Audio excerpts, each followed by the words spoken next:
Bismillahirrahmanirrahim. Assalamualaikum warahmatullahi wabarakatuh.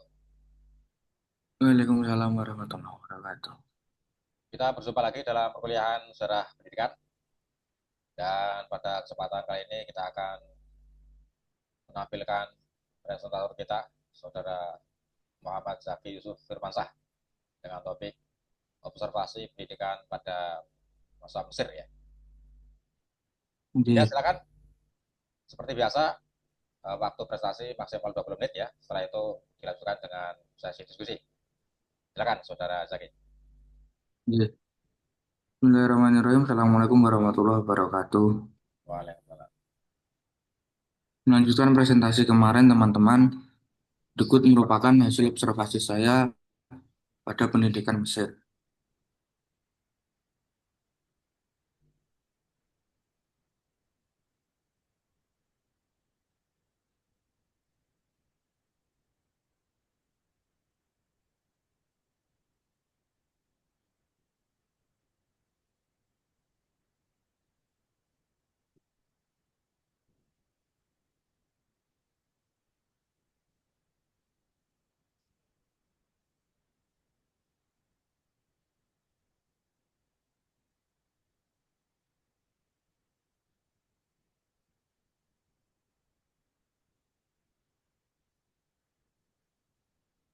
Ya, lanjut. Sebentar, Pak. Ada kendala, sebentar.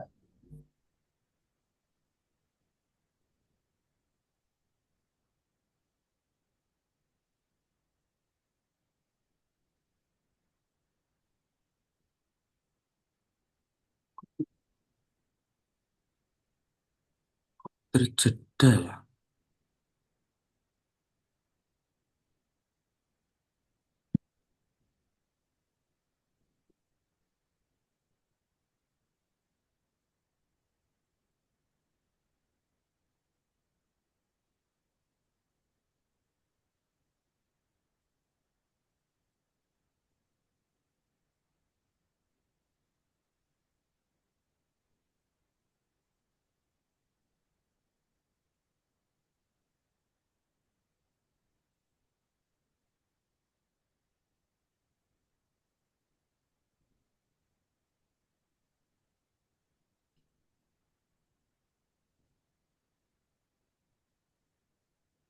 Saya lanjut ya, Pak.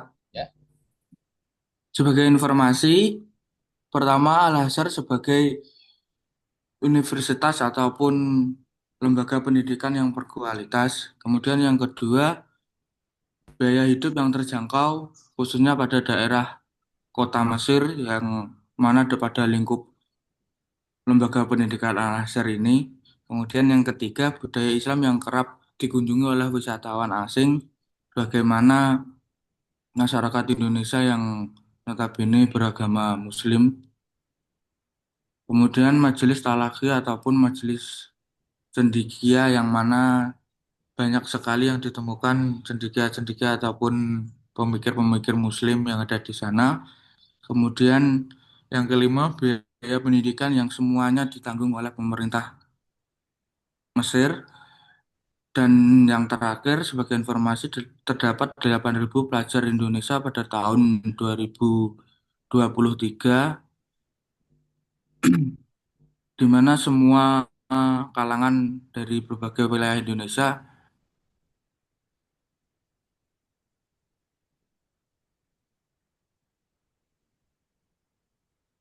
menjadi pelajar di sana.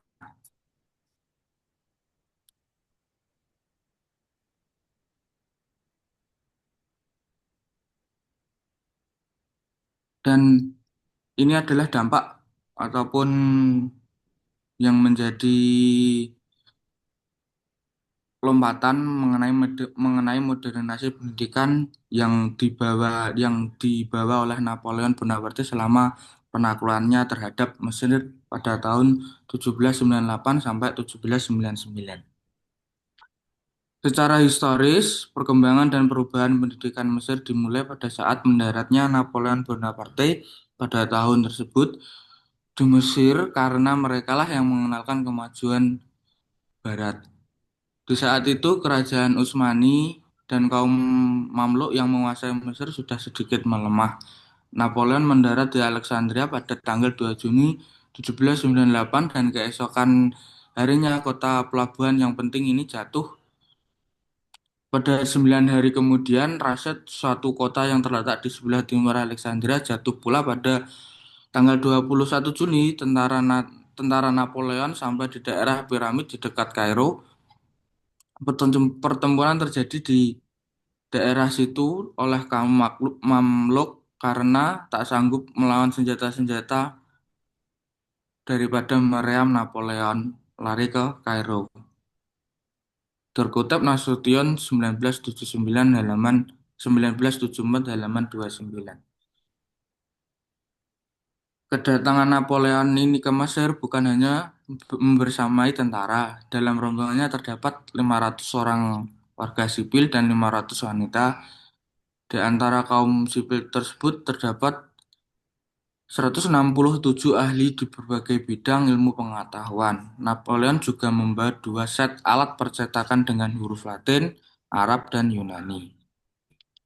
Di Mesir, mereka mendirikan sebuah lembaga ilmiah yang dinamakan Institut Egypt yang terbagi menjadi beberapa bagian, yaitu ilmu pasti, bagian ilmu kalam, bagian ilmu politik, dan berbagai karya seni lainnya. Terkutip oleh Nasution 1974 halaman 30. Kemudian sistem pendidikan di Mesir. Pendidikan sendiri merupakan salah satu sebuah elemen yang sangat penting dalam menentukan kemajuan sebuah negara. Pendidikan yang berkualitas akan menghasilkan generasi yang unggul. Oleh karena itu, dibutuhkan landasan dan prinsip-prinsip tertentu untuk menetapkan arah dan tujuan pendidikan. Sistem pendidikan di Mesir sama halnya di berbagai negara lain di seluruh dunia yang dipengaruhi oleh banyak-banyak sekali aspek. Sebagai salah satu negara dengan peradaban tertua, pendidikan di Mesir telah melalui berbagai revolusi dan reformasi. Beberapa faktor utama yang memainkan peran penting dalam hal ini merupakan faktor sejarah, geografi, demografi, dan juga politik.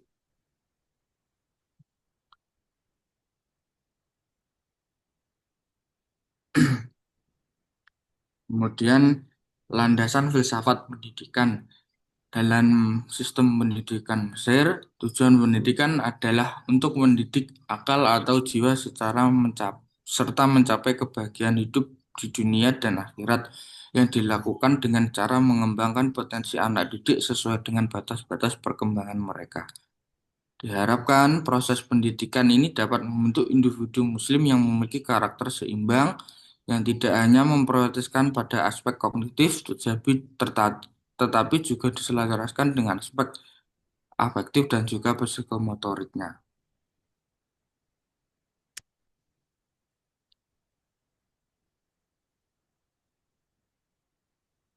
Kemudian tujuan pendidikan.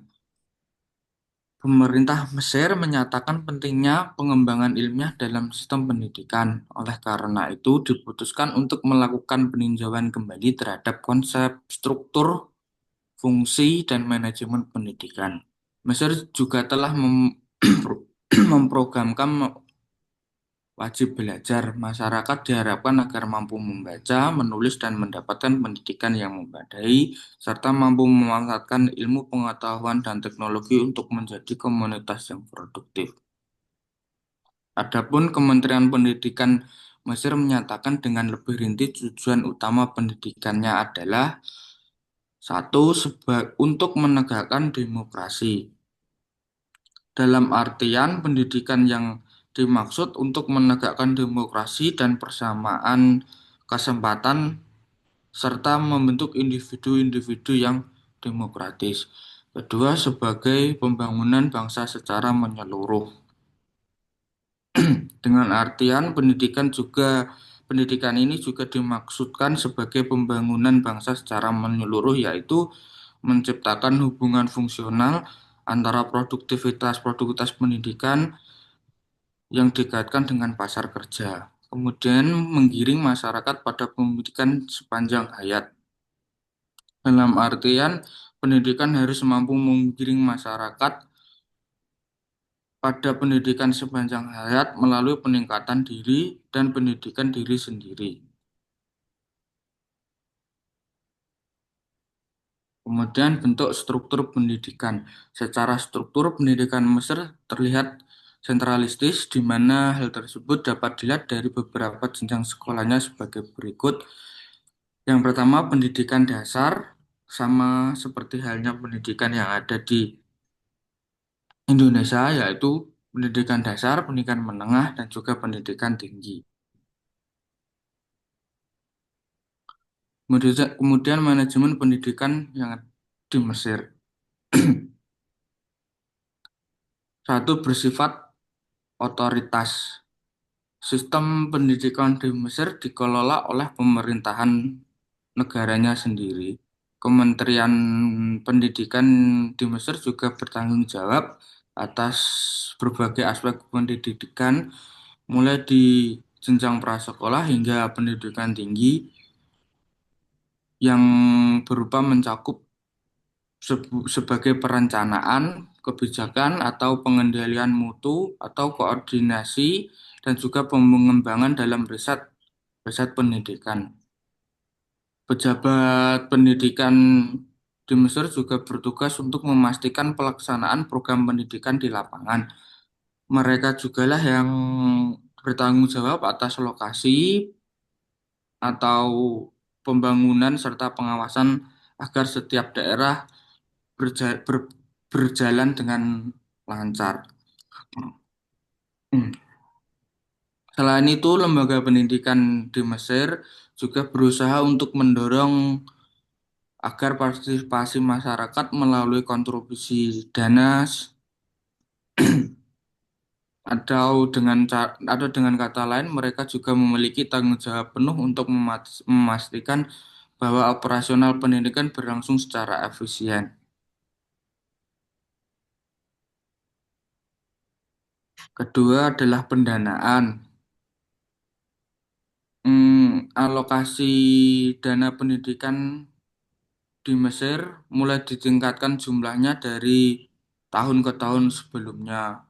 Pengeluaran ataupun pembiayaan ini didapati oleh beberapa hibah dari Bank Dunia seperti UNICEF, UNESCO, dan negara lain seperti Jerman, Inggris, dan negara-negara Arab lainnya. Kemudian kurikulum dan metodologi pengajaran. Penyusun kurikulum di Mesir dilakukan oleh sebuah tim dari sebuah konsultan ahli seperti profesor pendidikan, supervisor, serta beberapa guru berpengalaman. Setiap mata pelajaran atau kelompok pelajaran memiliki sebuah komite atau grup panitia di mana panitia tersebut kemudian diundang untuk berpartisipasi dalam rapat koordinasi dengan pihak kementerian, di mana hasil rumusan kurikulum nanti yang telah disusun kemudian diserahkan kepada Dewan Pendidikan Pra-Universitas yang bertugas untuk mengesahkan dan meresmikan kurikulum yang sebelumnya sudah dicari tadi tersebut agar dapat diterapkan dalam proses pembelajaran di kemudian hari.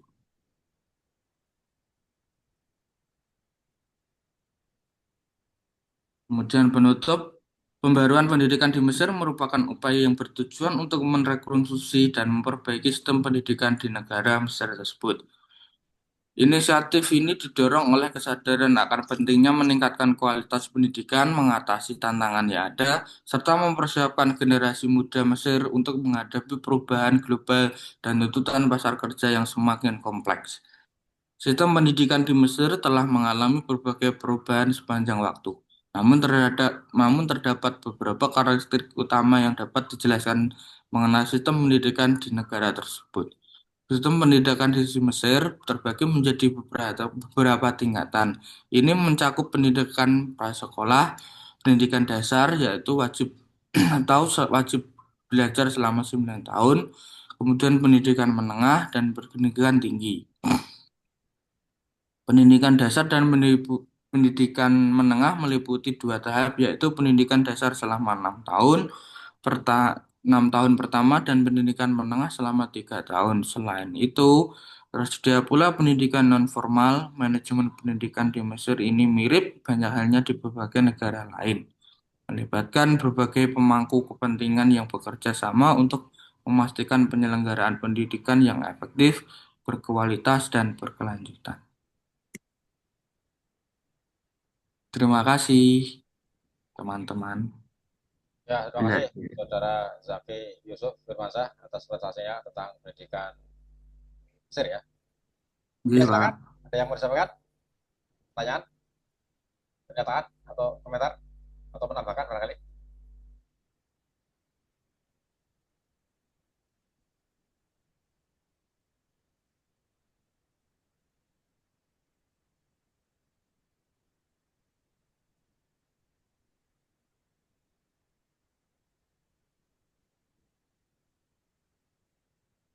Ya, baiklah. Sambil menunggu respon dari peserta lain, ini sedikit saya tambahkan ya, atau juga Baik, Pak.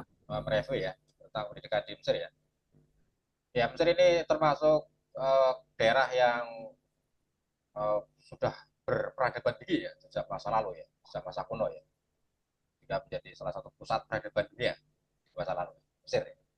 Ya, kita kenal dalam sejarah Mesir itu sudah lama mengenal tulisan ya, itu juga dikenal dengan hieroglif gitu ya, untuk menandakan bahwa ya peradaban saat itu masa kuno pun sudah memiliki peradaban setingkat itu ya, sudah mengenal tulisan ya, itu kali lagi ini menjadi salah satu pusat peradaban dunia ya.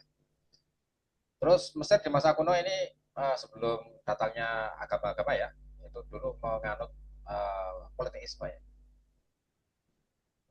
menyembah dewa-dewa ya, dan dewa-dewa itu banyak sekali ya. Jika ya agama saat itu adalah agama politeisme ya,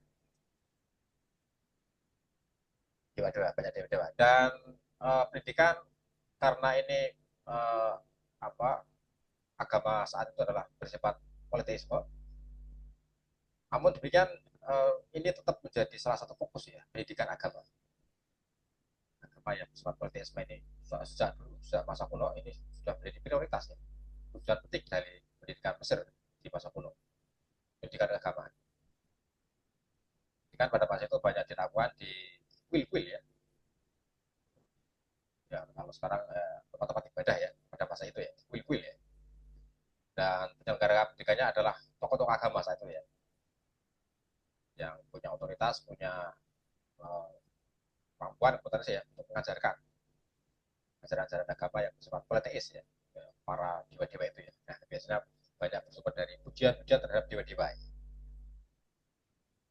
Jadi sejak awal memang tujuan pendidikan Mesir ini tidak jauh dari tujuan yang bersifat keagamaan ya. Sekalipun pada masa itu keagamaan masih bersifat menyembah banyak dewa atau politeisme. Tapi sudah sejak kuno, masa kuno ini sudah ya keagamaan, tujuan pendidikan yang bersifat keagamaan ini sudah menonjol. Dan itu terbawa terus sampai Mesir hari ini ya. Mesir hari ini juga masih menjadikan fokus pendidikan keagamaan. Jadi ya, pendidikan yang penting ya, bahkan jadi ya, salah satu mercusuar ya pendidikan Islam ya, di dunia ya, ya dengan apa saya kenal ya Ustaz Al Azhar ya. Jadi, artinya ini kan ada itu ya, ada uh, berlangsungan keberlanjutan ya sejarah pendidikan Mesir ya di masa kuno yang sudah memang memprioritaskan atau memfokuskan pada sejarah sejarah pendidikan keagamaan, dan sampai hari ini pun begitu ya, masih tetap memprioritaskan pendidikan keagamaan. Nah, ini Mesir ya. Nah, ya ini Mesir juga menjadi salah satu negara yang uh, pertama kali ya, pertama-tama mengakui kemerdekaan Indonesia ya. Sehingga akhirnya sejak saat itu juga hubungan dengan Indonesia semakin erat ya, termasuk di bidang pendidikan ya, terutama bidang pendidikan dan budaya ya. Apalagi secara kedekatan keagamaan juga ya ada kedekatan ya, ya semakin dekatlah hubungan terutama di bidang pendidikan ya antara Indonesia dengan Mesir ya, sehingga banyak uh, apa mahasiswa Indonesia dari Indonesia yang belajar di Mesir ya. Nah, ini tadi sudah disebut oleh saudara Zaka ya, di Al Azhar ya. Al-Azhar ini juga fenomenal ya, karena ya pada mulanya sebenarnya ini dirintis oleh dinasti Fatimiyah dulu ya, yang bersifat atau beraliran Syiah ya. Jadi kemudian setelah dinasti Fatimiyah runtuh ya, perguruan tinggi ini tidak dihilangkan ya, tapi hanya diubah saja ya, muatan kurikulumnya ya. Dari dulu yang beraliran Syiah, terus itu saja yang diubahnya. Tapi secara rintisan perguruan tinggi Al-Azhar ya di masa dinasti Fatimiyah itu terus dilanjutkan ya, dan sampai hari ini ya, jika menjadi perguruan tinggi yang ya besar ya dan banyak dikenal di seluruh dunia ya, masuk di Indonesia ya. Ya itu sekali lagi, jadi ini ada kalau kita bisa simpulkan ya, pendidikan di Mesir ini ada kontinuitas ya antara pendidikan sejak masa kuno ya ke hari ini ya, yang tetap fokus pada atau mempertahankan pendidikan agama ya, sekalipun pendidikan uh, muatan-muatan pendidikan umum juga ya berkembang ya, tapi masih tetap fokus di pendidikan agama. Ya begitu kira-kira ya, sedikit tambahan dari saya, silakan ada pertanyaan mungkin.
Ya kan.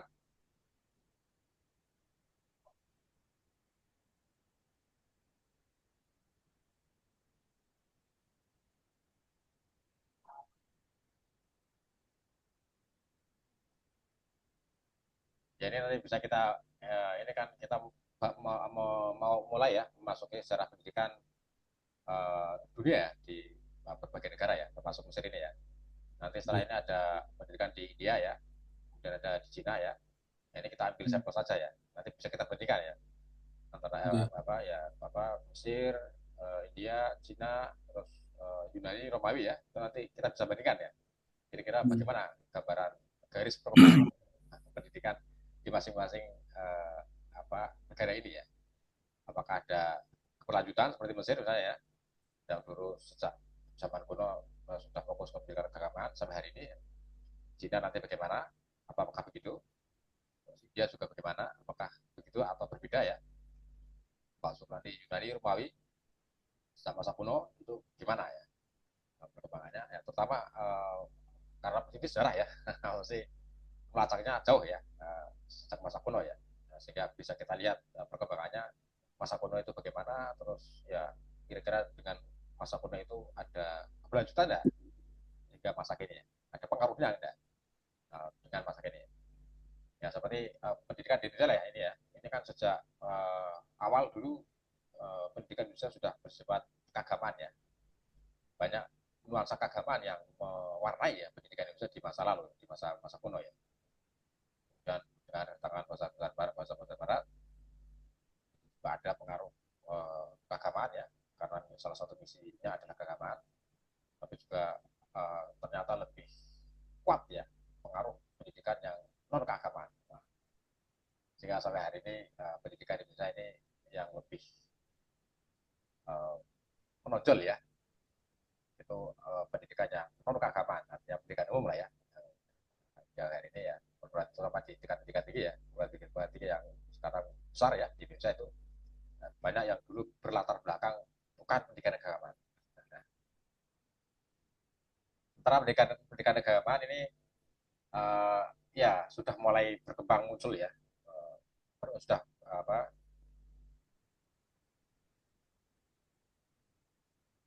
sudah muncul misalnya perguruan tinggi keagamaan ya, yang ya tapi secara umum ini masih banyak didominasi oleh pendidikan yang non keagamaan.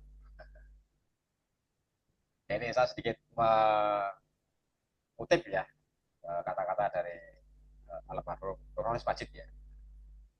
Dia dulu beliau pernah mengatakan, seandainya Indonesia tidak mengalami masa-masa penjajahan, bisa jadi saat ini pendidikan-pendidikan tinggi yang terkenal itu adalah seperti pendidikan tinggi di pesantren Gontor, Bireng nih. Iya, betul. Ya pendidikan-pendidikan keagamaan lain ya, itu yang akan banyak mendominasi atau menonjol. Tapi karena panjangnya masa-masa penjajahan dan begitu kuatnya pendidikan non keagamaan ya, yang dibawa oleh Belanda terutama ya, jika sampai hari ini yang lebih banyak mendominasi ya pendidikan Indonesia adalah pendidikan ya, kalau pendidikan tinggi ya UI ya, UGM ya,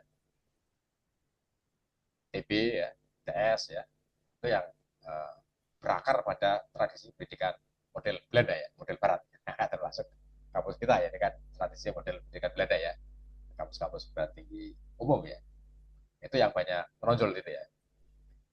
Ya itu dulu begitu ya. Untuk Sultan Majid pernah bayangkan ya, seandainya Indonesia tidak mengalami masa penjajahan, mungkin perguruan tinggi hari ini yang banyak kita kenal itu adalah seperti itu tadi, mungkin di Gontor kan sekarang sudah ada ya, Darussalam Gontor ya, itulah yang besar ya, kemungkinan itu yang besar ya, Bireng ya, terus ya kalau di Jawa Tengah mungkin ya eh, apa daerah Pantura itu kan banyak ya, pesantren besar yang ya sudah mempunyai pendidikan tinggi ya, ya kampus-kampus universitas ya, itu kira-kira gitu ya, itu bayangan Nurholis Majid ya. Ya, Indonesia ternyata memiliki ya, sejarah pendidikan yang cukup berbeda dengan Mesir ya. Mesir dari awal sudah fokus pada pendidikan agama dan sampai hari ini ya masih fokus atau masih dominan dengan pendidikan agama. Nanti bagaimana dengan Cina ini? Atau India juga ya? Ya gitu. Ini masih ada waktu 4 menit.